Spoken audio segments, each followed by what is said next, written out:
अपराधियों घर पे बुलडोजर चलेंगे, अपराधी तख्तियां लेके थाने में जाएंगे, हम अपराध नहीं करेंगे। ऐसी व्यवस्था खड़ी करनी होगी, तब हरियाणा सुरक्षित होगा। नहीं तो ये ढुलमुई रवैया जैसे मनवाल खट्टर ने किया था जाट आंदोलन के दौरान, ऐसे आज मनीषा हत्याकांड में नायब सिंह सैनी को 3 दिन बाद होश आया है कि मनीषा की हत्या हुई है। उनकी पुलिस तो कह रही है कि ये तो आत्महत्या है। हरियाणा सरकार होश में आओ, होश में आओ, होश में आओ। मुझे ऐसा लगता है कि इसके पीछे कुछ ऐसे लोग हैं जिनका सत्ता में प्रभाव है और वो इस केस को टाल मटोल करना चाह रहे हैं पुलिस पावर से और अपने पद का गलत इस्तेमाल करके। मनीषा को न्याय दो, न्याय दो, न्याय दो। कि घर घर की बच्ची एक एक बच्ची सुरक्षित रहे। होश में आओ, होश में आओ। और हम हरियाणा सरकार से, सोई हुई हरियाणा सरकार से कहते हैं कि बहन बेटियों की सुरक्षा के लिए पुख्ता इंतजाम करें। हरियाणा सरकार सही दिशा में काम करे, बरगलाने का प्रयास ना करे। जनता जागरूक है, आप इसको आत्महत्या के मोड़ पर ले जा रहे हो, ये आपके लिए अच्छा नहीं होगा।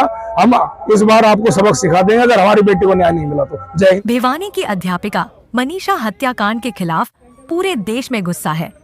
इसी कड़ी में सोमवार देर शाम पटौदी में भी युवाओं ने शिव मूर्ति से शहीद स्मारक तक कैंडल मार्च निकालकर अपना रोष प्रकट किया। हाथों में जलती मोमबत्तियां और नम आंखों के साथ युवाओं ने बहन मनीषा के लिए न्याय की मांग की।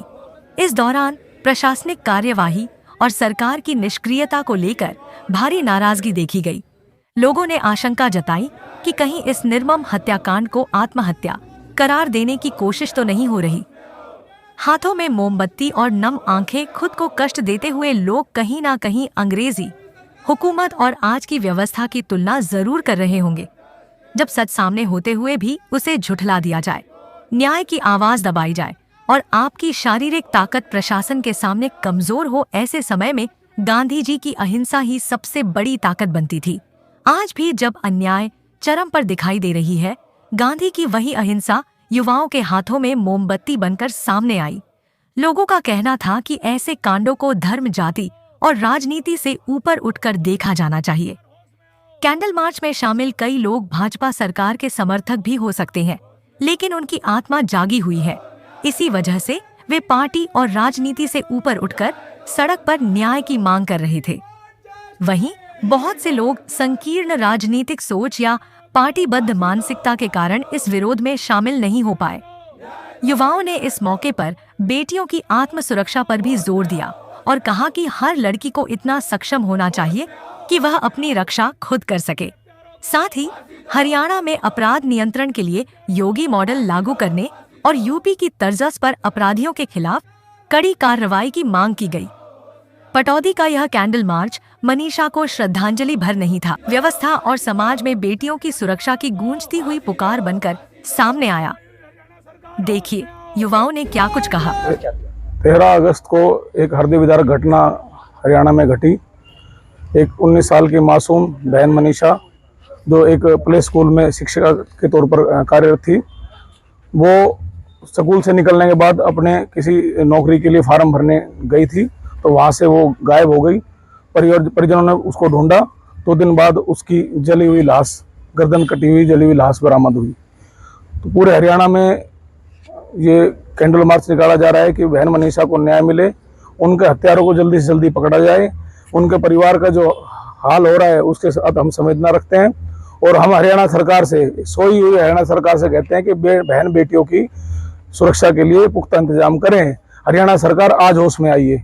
पुलिस ने उस मर्डर को आत्महत्या का एंगल देने का प्रयास किया है, जो बिल्कुल निराधार है, क्योंकि कोई भी व्यक्ति तेजाब डालने के बाद अपनी गर्दन नहीं काट सकता। ये तो एक बुद्धू से बुद्धू व्यक्ति भी जानता है।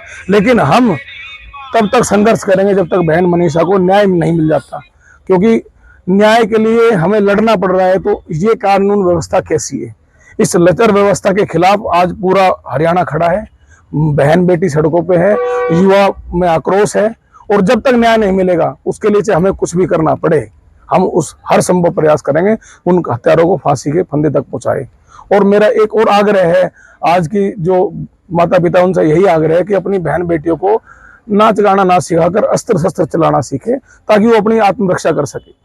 जो इंस्टाग्राम पे रील बना बना के बेटियों को वीरांगनाओं की कहानियां सुनाए, उनको झांसी की रानी के बारे में सुनाए कि कैसे उन्होंने स्वाभिमान की लड़ाई लड़ी, माता चिन्नम्मा के बारे में बताएं, माता पन्ना राय के बारे में बताएं, ताकि उनके खून में जोश आए और वो अपनी रक्षा कर सके ऐसे राक्षसों से। उन्हें लड़ना सिखाए, उनको शस्त्र सिखाए, उनको लाठी चलना सिखाए, उनको आरएसएस की शाखाओं में भेजे, ताकि वो अपने संस्कार में वापस लौटे और ऐसे भेड़ियों से हमारी बेटियां भेंट ना चढ़े। तो हमारा यही प्रयास है कि जल्दी से जल्दी उन हत्यारों को पकड़ा जाए और हरियाणा सरकार सही दिशा में काम करे, बरगलाने का प्रयास ना करे। जनता जागरूक है, आप इसको आत्महत्या के मोड़ पर ले जा रहे हो, ये आपके लिए अच्छा नहीं होगा। हम इस बार आपको सबक सिखा देंगे अगर हमारी बेटी को न्याय नहीं मिला तो। तोड़ने से पहले अपराधी 100 बार सोचे कि ये कानून तोड़ेंगे तो हमें ये सजा मिलेगी। ये जो ढुलमुल नीति इस कानून व्यवस्था की है, इसकी वजह से अपराधी थोड़े टाइम पे पैरोल बाहर आ जाते हैं, फिर क्राइम करते हैं और फिर अंदर चले जाते हैं, फिर क्राइम करते हैं। तो ये कानून व्यवस्था ढीली है, इसलिए इन अपराधियों के, इन बलात्कारियों के हौसले बुलंद हैं, इसलिए हमारी बहन बेटियों को शिकार बनाते हैं, नाबालिग बच्चों का बलात्कार करते हैं, उनकी हत्याएं करते हैं, उनके शव के साथ जो हाल करते हैं। आज मीडिया में प्रचारित है, बताने की आवश्यकता है नहीं मुझे, पूरे भारत में ये बात फैली हुई है कि आज महिला सुरक्षित नहीं है। पूरे भारत में 23 लाख, हर साल 23 लाख महिलाएं गायब हो जाती है, उनका पता नहीं चलता कहाँ चलेगी कहाँ नहीं चलेगी। तो कानून व्यवस्था अगर दुरुस्त होती तो ऐसा होता नहीं कभी भी। तो हमारी सरकार से ये मांगे, कानून व्यवस्था सख्त करो और पुलिस व्यवस्था जो टाल मटोल के है, इन पर कड़ा संज्ञान ले। जिन अधिकारियों ने इस मामले में ढिलाई बरती है, उनको सस्पेंड करें। हमारी सरकार से यही मांगे। बहुत पहले से सुनते आ रहे थे कि उत्तर प्रदेश में न्याय व्यवस्था वो इतनी खराब थी कि शाम को 6 बजे लोग घर से बाहर नहीं निकलते थे। किसी को खेत में भी जाना होता था, वो 4 बजे तक काम निपटा लेता था। जंगल राज था कोरा, लेकिन एक व्यक्ति की इच्छा शक्ति ने, हमारे गुरु योगी आदित्यनाथ जी, उन्होंने जो काया पलट की उत्तर प्रदेश में। आज बहन बेटियां रात को 10-11 बजे तक कहीं भी आ जा सकती है, अपना काम कर सकती है।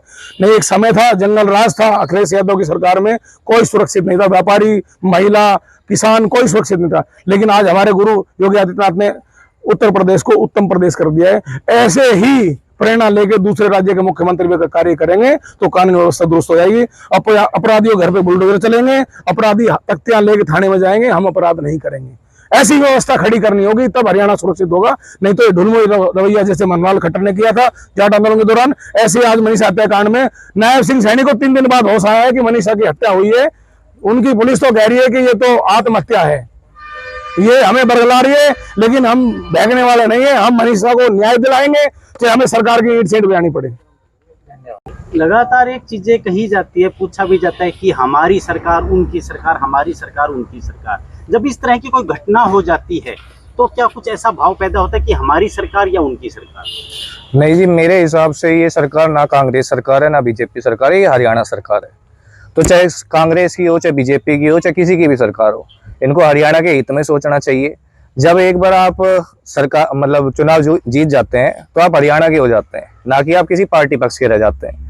तो जब आप जीत चुके हैं, जब आप उस तख्त पे हैं जहां आपको जनता ने बिठाया है, तो आपका फर्ज बनता है कि जनता को अपना परिवार समझे, अपनी बेटी को बेटी समझे। जो आज हमारे साथ हुआ वो किसी बीजेपी सरकार या कांग्रेस सरकार के बारे में नहीं है, वो है हरियाणा सरकार के बारे में। और ये सिर्फ एक मनीषा के बारे में थोड़ी ना है, ये तो पता नहीं कितनी मनीषाओं के बारे में है। ये आज मीडिया में बात उठ गई तो सब लोग इसके बारे में चर्चा कर रहे हैं, ना पता कितनी ऐसी फाइलें हैं जो कि गुमनाम है जी।